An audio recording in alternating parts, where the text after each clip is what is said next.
Hey guys, welcome Yeah, back to the Game Changers podcast. This is Harsh, and today I have with me my co-host Jaden, as always, and a very, very special guest from Edmonton, Alberta, Makeda Waterman. Thanks for joining us today, Makeda. Thanks for having me. I appreciate it. No problem. Yeah, we're super excited. Makeda is just to give you guys a little bit of intro about Makeda. She is a professional writer. She is a marketing consultant, and she's also a public speaker. Makeda is, you've been doing so many different things, and she has so much experience in all these industries. And with actually all these industries becoming so popular now, we're super excited to have you on and being able to get to know you, your journey on how you built that career, and also the learnings you've had in that process.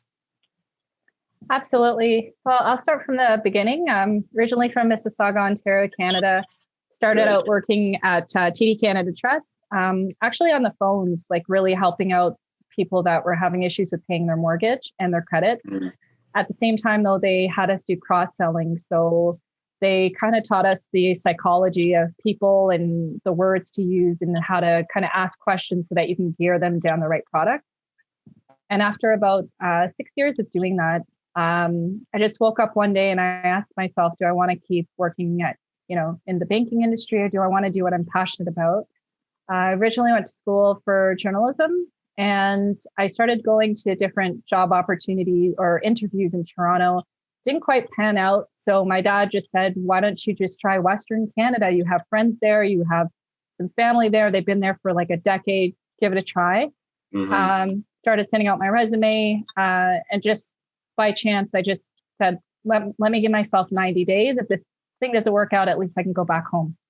Mm-hmm. And so first week I moved to Edmonton, just went on a couple of interviews, and that's when my whole marketing career started. Right. That's awesome. And how have you been liking Edmonton so far compared to Toronto? I think the first year was a little difficult. I was used to just going to the Raptors game and seeing, Drake at front row seats and going to like the best concerts and stuff. But it's starting to get a little better. More people are coming from out east, and we have the Rogers place now. So I saw like Oprah and Michelle Obama last year, and I saw Bruno Mars a couple of years ago. So it's getting better over here. Yeah, it's definitely growing. And I'll definitely get some tips from you later, because it seems like we've switched places and we have a lot of similarities. Because for people that don't know, I recently moved to Toronto as well, and you moved there, and I used to work for TD Canada Trust, and you used to work for TD Canada Trust. So I'll definitely be asking you for some tips and some advice on what I should be doing here. But no, it's really cool to have you on. And I mean, to start off, we want to talk about how you started, because everyone, like, there's a lot of people that want to get into writing and that want to get into professional writing, but it doesn't always work out for everyone, because it's one of those I guess you could say job roles that's hard to monetize. So I mean, how did you what was that process like, from just, okay, I have a degree in journalism, to how can I make money from this? How do I monetize this? What was that process like? How long was the process? I mean, what challenges did you face? Well, I was working my marketing job full time. I would literally leave work, take shower, jump on my laptop, and I would just Google freelance writing jobs. And there are a lot of different sites that people can use, but it's all about marketing. Like, if you're not marketing yourself at least 2 to 3 hours, like literally every day, even on Christmas when you have some downtime, there's no way you can transition from like an employee to a full-time freelancer and then run a full-time business if that's your goal. So if anybody's trying to do this, you have to dedicate every single day to going on the internet, submitting your portfolio. You can use sites like Indeed, Glassdoor. Literally, there's probably way more freelance gigs now, because the job market is kind of pushing companies to have contractors and freelancers, because it's cheaper for them than to have an employee. But you have to market yourself several hours a day. That's the only way that you can pivot from like a job to full-time freelancer. Nice. Yeah, so you have experience for writing with content specialists at CBC and writing for the HuffPost. And so I know lots of students that have this goal, and I also have this goal that maybe within a year or so because I've been getting more into writing and stuff with LinkedIn and articles and stuff. Could I, or people like me and students, could we submit and freelance and pitch ideas to these news sources and get our articles out there? I guess I was kind of lucky because as I was trying to find opportunities, I submitted my portfolio to this lady who had like a website in Toronto. And I was just like, can I write for your blog for free? And she just so happened to be a CTV producer in Toronto who also had connections with the HuffPost. And this was like, we're talking about 6 years ago. So the best thing that I could say is guest blog. And I know I was talking to you about this earlier, Jaden. Guest blogging is one of the best ways to, you're going to have to write for free. HuffPost, I think that's free. But try to find high traffic sites or news sites in your industry. Send an editor an email. And again, you have to be persistent on this. This is not something where you send an email to an editor and then they're like, okay, yeah, it's going to work out. You literally have to give yourself like a year or once a month, you're sending a new pitch, a new idea to that editor. And when you do that, ask them, can I have my picture? Can I have my website? Can I have an email address? A link to my Instagram? And the reason why I'm saying that is because in 2008, that's all I did. I just guest blogged for different companies. And what happens is when you're guest blogging for free, startups and companies in your particular niche, they're going to see your content and they're going to reach out to you and say, I like what you did for CNN or this, whatever, HuffPost. We need a writer. Can you do that for us? We'll charge you, we'll pay you 150, 500 bucks a blog, blah, blah, blah, blah, blah. So you kind of have to do these little small things in the beginning to plant those seeds. And then that's when you'll start building up momentum and more companies will start reaching out for you for real opportunities. Right. Yeah. And it's so cool you bring that up because I've heard that before multiple times where people say, when you're starting out, don't ask for money for your services. Try to get into the industry, try to find people that are already successful. And, Gary Vee, like, I don't know if you know Gary Vee is, but he says it all the time. We all know Gary Vee, but, he says like, work for people for free. Ask someone who's maybe like, I guess, already where you want to be and ask them like, hey, can I work for you for free? This is what I want to do. And if you do a really good job, they might even get you as an employee or a paid job. And worst case, you get a lot of experience.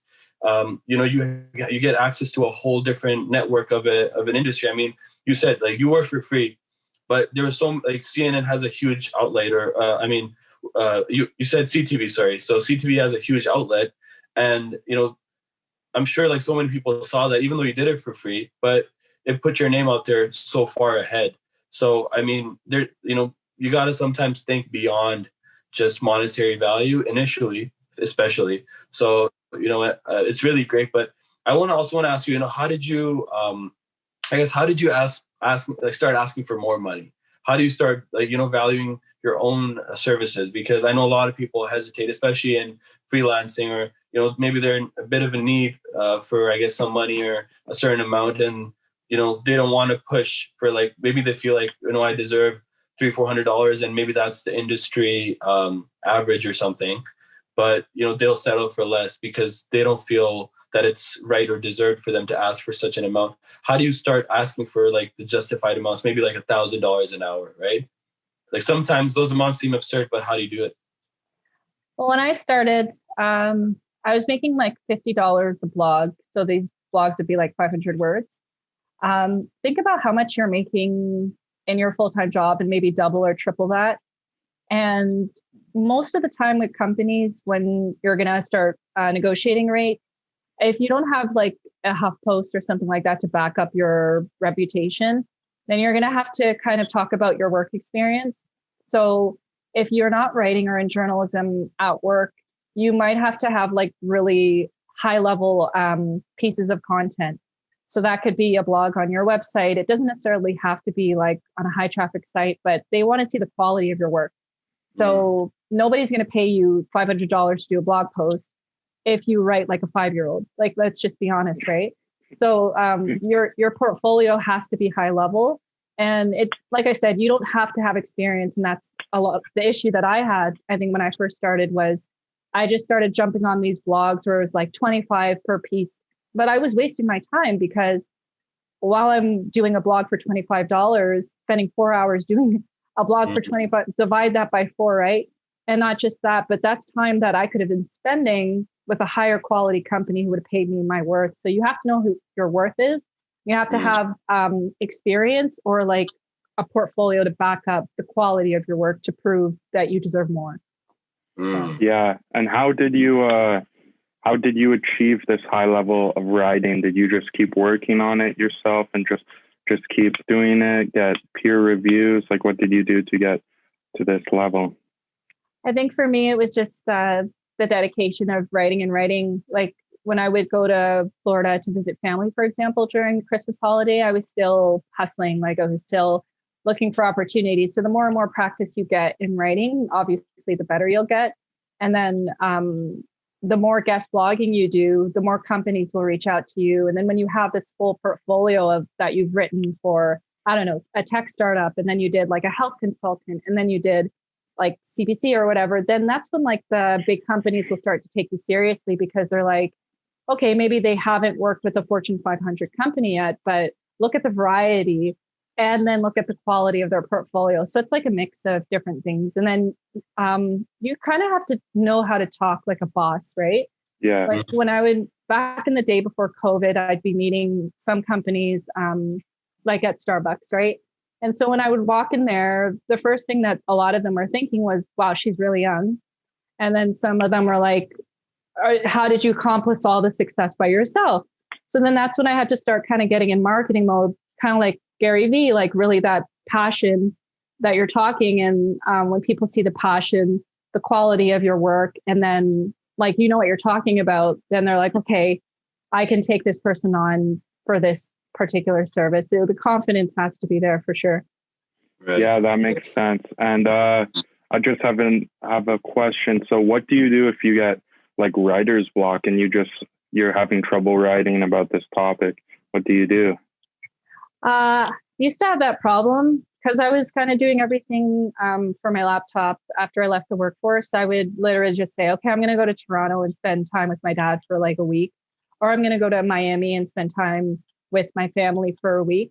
And like for me, I can't speak for other people, but when I travel or go on road trips, or if I just experience something completely different, then that's when writer's block kind of disappears. So it just depends on your situation. Yeah, I've noticed that as well. Yeah. Definitely. And I think, Makeda, you're definitely right as well. It's a challenge as well, but I think if you genuinely love what you're striving for and it holds some sort of meaning to you and it has some significance, then I think you're able to overcome those, I guess, those tough times or those moments of adversity on your own. I can say though, I think I did have that feeling though, but it was when freelancing life, it's not easy. And I say that from a lonely perspective, not even the money, like forget about the money now, right? But when you're at home and all you see is the four corners of your house, it doesn't matter how small or big your house is, you start to miss having those colleagues. Hey, you want to go out to lunch? Yeah. Hey, you want to go and get a muffin at Timmy's? Cool. You can't really do that when you're freelancing, right? Because you own your schedule and not everybody could just leave work and meet you at 12 o'clock downtown to go to whatever restaurant. So I think there were moments where I was like, damn, I feel lonely because I had nobody to talk to. And then when you would call your friends and family, like, hey, how's it going? They're like, I'm at work. I got to call you at 6 or 8. I can't talk to you. I'm not like you. I don't have the freedom. So you might feel lonely for a while, but you'll get used to it. Yeah, I found that being a student with online school, that's how it feels. Yeah. Yeah, I can definitely second that as well.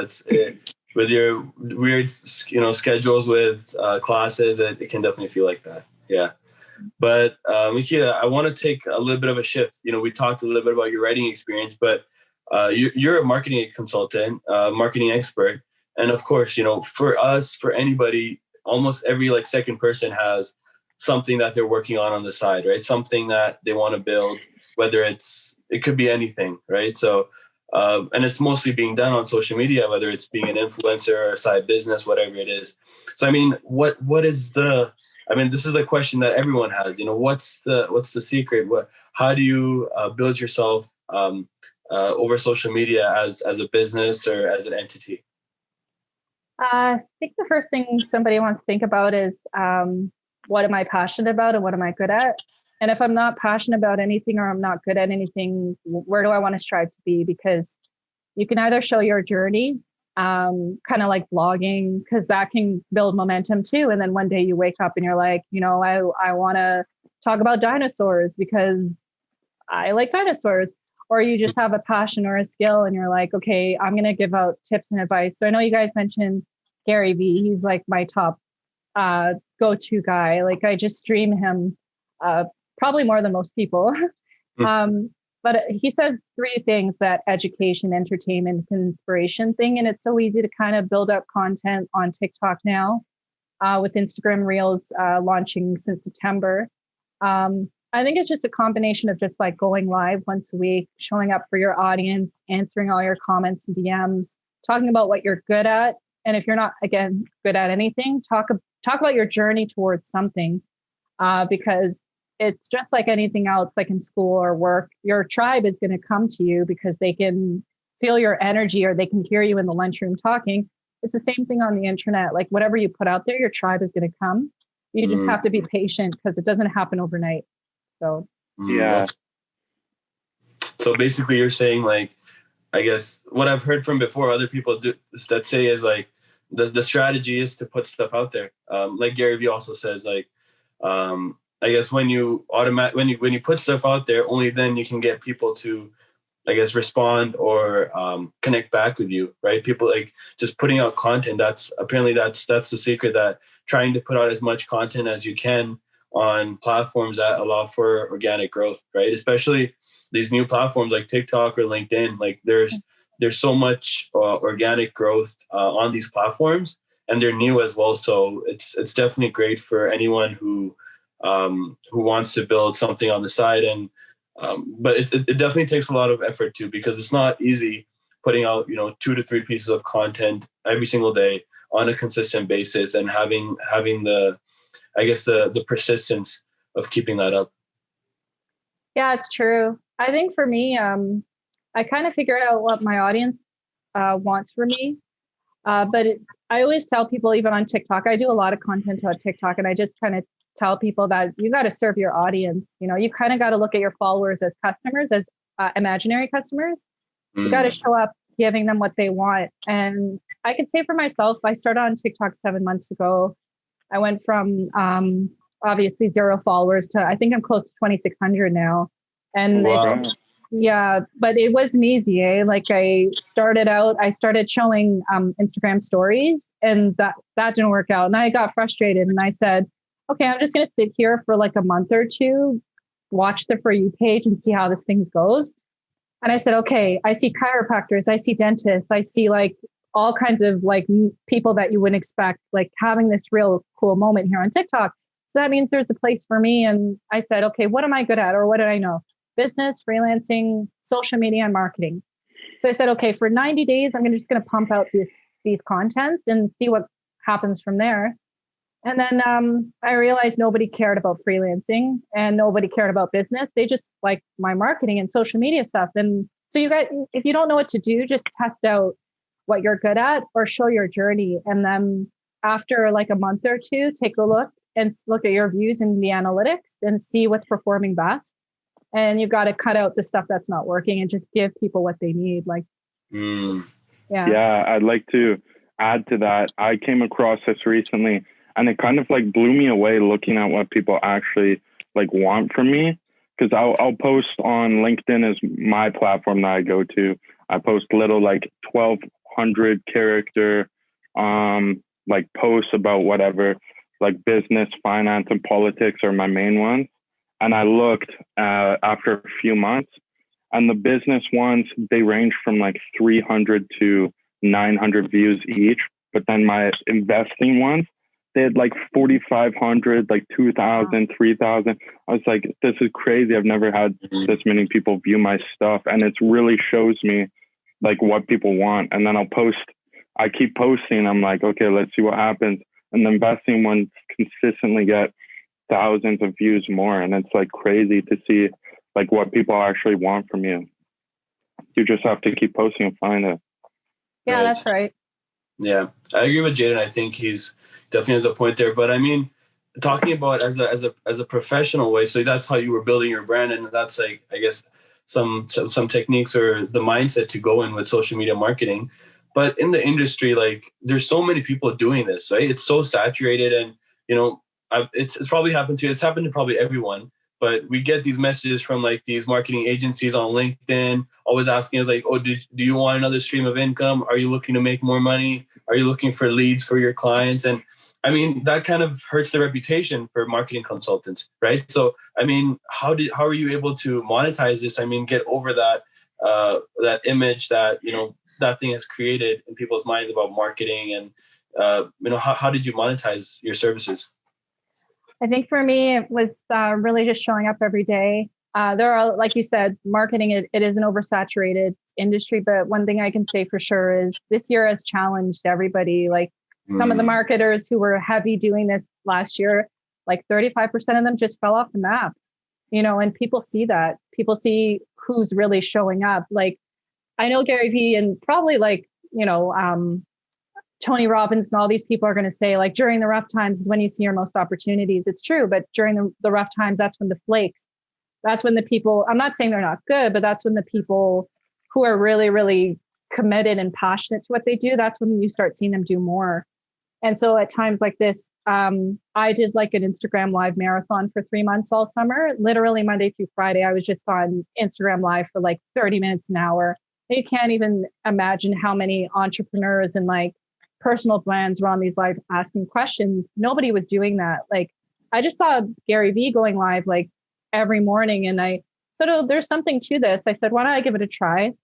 I think from that, people were like, okay, she's committed, she's serious. And when you go live like that once a week or however, if you guys decide to do a marathon, people are like, this person's an expert, because anybody can show up on Instagram, put a title that they're an entrepreneur or they're a consultant, and they're not doing nothing Monday through Friday, right?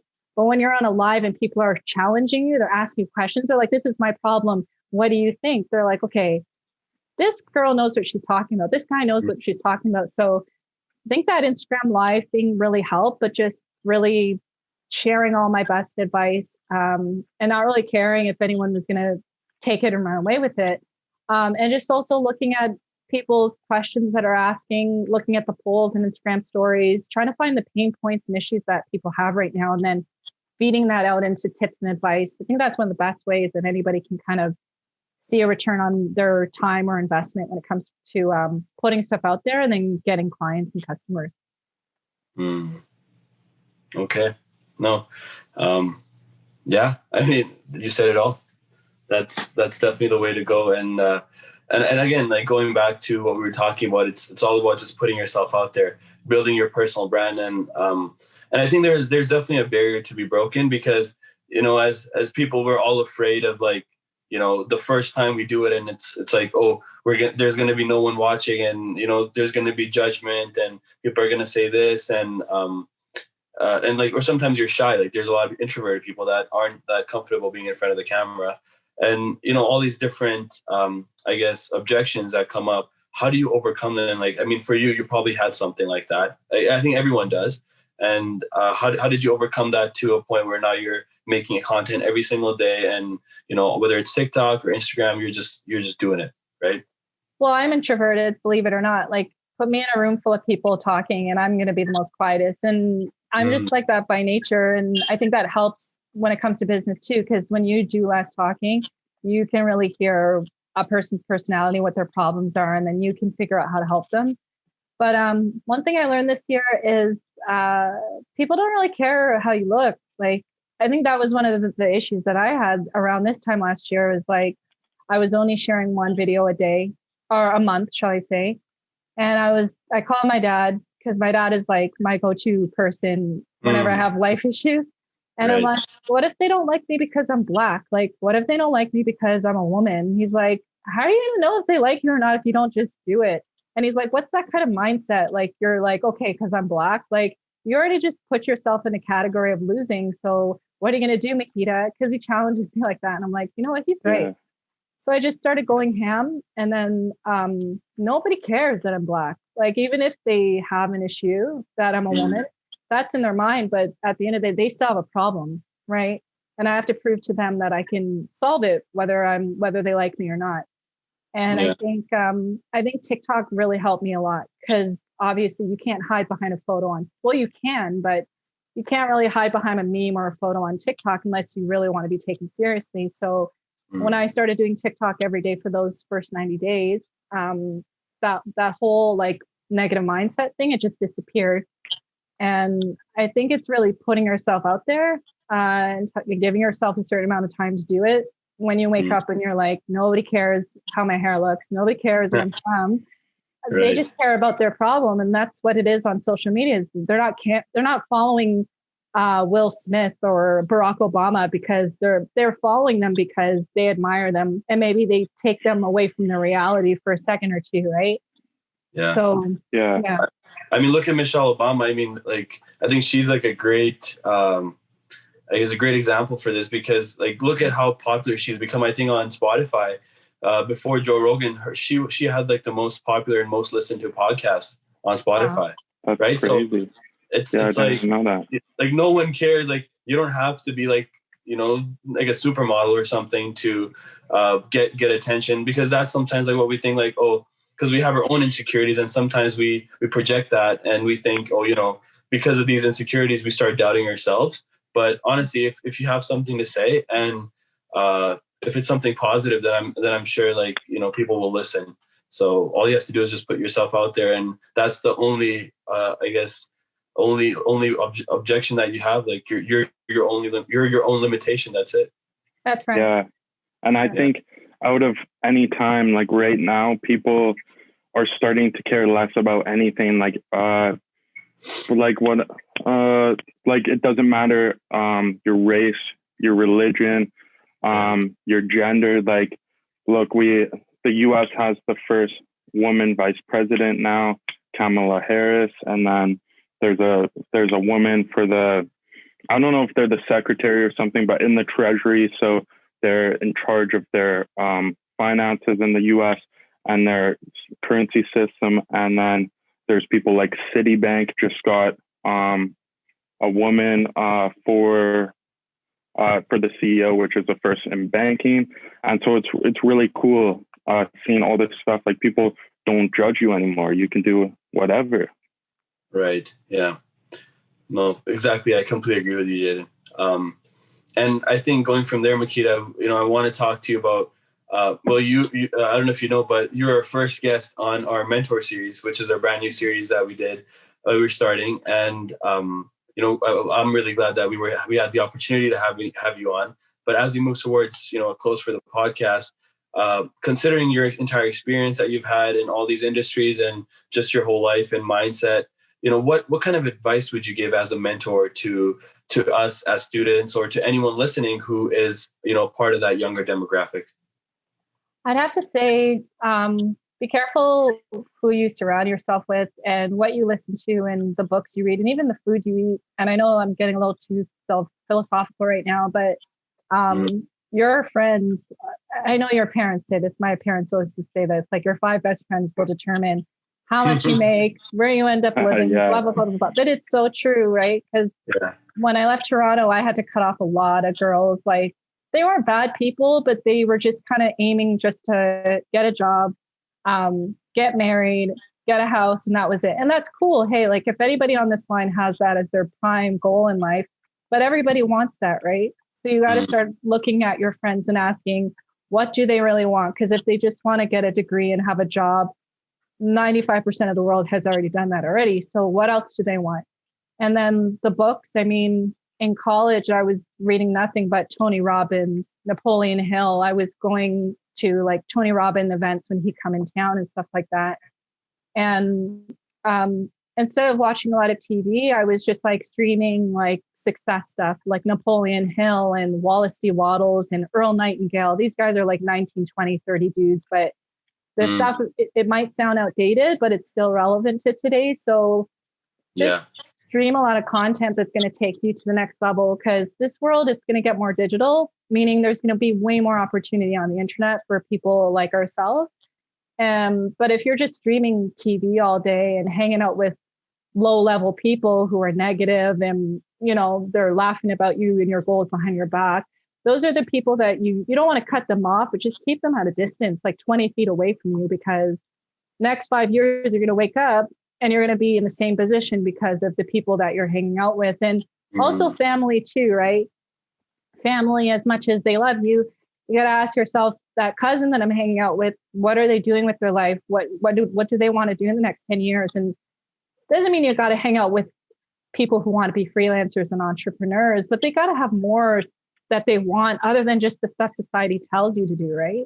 Because that'll determine your decisions, and that'll determine even how you feel about yourself. So you're spot on. I think that's literally, I really resonate with your philosophy. I think personally, I do believe that too. I think, there's this book going around called Atomic Habits. You probably heard about it. I don't know if you read it. I haven't read it, but I know about it because everyone's told me about it. But it's basically about, that everything is basically environment. Your entire motivation is dependent on your environment. And, like you said, you are who you surround yourself with. And you become about eating. I don't know if you listen to Sadhguru as well. I like watching, he's like a spiritual teacher, and his name's Sadhguru. And he talks about basically, we're all looking for energy in life and energy in different things, but what are we consuming to bring that energy? We're all eating dead food. Like how much of, I guess, everything we're eating is cooked, or either it's fast food or it's not alive food. And he basically talks about how 50% of our diet should be, alive food, like raw vegetables, raw fruits that we're eating, and that creates natural energy for us as human beings, and just stuff like that. And I think that stuff also comes from, accessing that content, because you have to get into the habit of reading. You have to start following the people. You said Napoleon Hill. You're the second person to bring him up, because we had, I don't know if you know David Meltzer. So David Meltzer was on our podcast, and he said that's his favorite book, like Napoleon Hill. I don't know, I forgot the name of the book. Do you know which one it is? Probably Think and Grow Rich is probably what you're talking about. That's the one. So basically he keeps quoting that book, and you're the second person. So it's like you start seeing a pattern with all these successful people. You see they're either into reading, or they're into some way of gaining knowledge from successful people, and they're very careful about who they surround themselves with. And I think those are the main two takeaways that I guess, in terms of seeing a pattern from successful people that I've noticed. Yeah, I say it all the time. I tell people, success, it's a lifestyle. It's not something you just pick up, you put on a jacket and throw it away. This is it's something that you hold on to. And as you get older, you'll realize the benefits of it, because if I was still hanging out with the same people I was 6 years ago, I probably wouldn't be here talking to you guys. I'd probably just be in a job, feeling like a zombie, depressed, like most people are right now, because they're not really doing what they want to. And success is a choice, right? You can either keep doing the same thing you're doing the past couple of years, or you can change it up by, like you said, eating the right foods. And it doesn't have to be organic. If you can't afford organic food, just stop going to Pizza Hut every day, and if you can't afford, if you can only afford McDonald's, take that $5 and go to Tim Hortons, or I don't know, go to Subway. It's the same price, just different choice, right? So it's just the decisions that we make that accumulate with time. And then next thing you know, you're 10 or 20 years older and you're like, what the hell happened to my life? Happens to a lot of people, but it had nothing to do with your, I don't want to say people make excuses, but I think that sometimes people do. Someone could say I was born in the hood or whatever. But yeah, what about Michael Jordan? He was born in the hood too. He was 5 out of 6 or 7 brothers and sisters with a single mom. It's about the choices that you make, right? So, yeah. Right, definitely. And yeah, you said it 100%. Agree with you. And, it was really a pleasure having you on. We got to learn a lot about, you, first of all, we got to learn a lot about you, your journey as in the writing industry, your journey in the marketing industry. I got to learn a lot about marketing itself. overall, and even how the writing industry works, and a lot of things that we've heard before in terms of the pattern we've seen in successful leaders. And you're definitely the right person that we had on for our Game Changers podcast. So you're definitely a game changer in our eyes, and well, thank you for coming on. And for everyone listening, Makeda is very approachable. We just reached out to her on LinkedIn. And if you guys have any questions, anything else, like Makeda, where can people reach you? You can reach me on TikTok or Instagram at YEG Marketer, YEG Marketer. I'm on Twitter as well at YEG Writer. And I'm also on LinkedIn as Makeda Waterman. So yeah, reach out. Let me know if you guys have any questions. Yeah, she's the face behind YEG Marketer, if people didn't know already. That's the one. But yeah, if you guys have any questions, reach out to her. She's very helpful, and she's very nice to us as well. Thanks for coming on. It was a pleasure having you on. And Jaden, if you have any last words. Yeah, thanks so much for coming on. It was really good to learn about all this stuff. And especially, we haven't had many guests that have written that much. We've had a couple marketers, but you have really shown yourself as a really unique marketer, and it was really nice to learn from you and have you on the show. Thanks, Harsh. Thanks, Jaden. Let me know if you guys need anything in the future. For sure. Thank you for coming on, and thank you guys for watching. Thanks for your constant support. We were bringing back content for you guys. Makeda is our first guest in the mentor series, but we have lots of episodes coming. Please share, please follow us. And thanks so much for your love, and we'll see you on the next one. Bye-bye. Bye.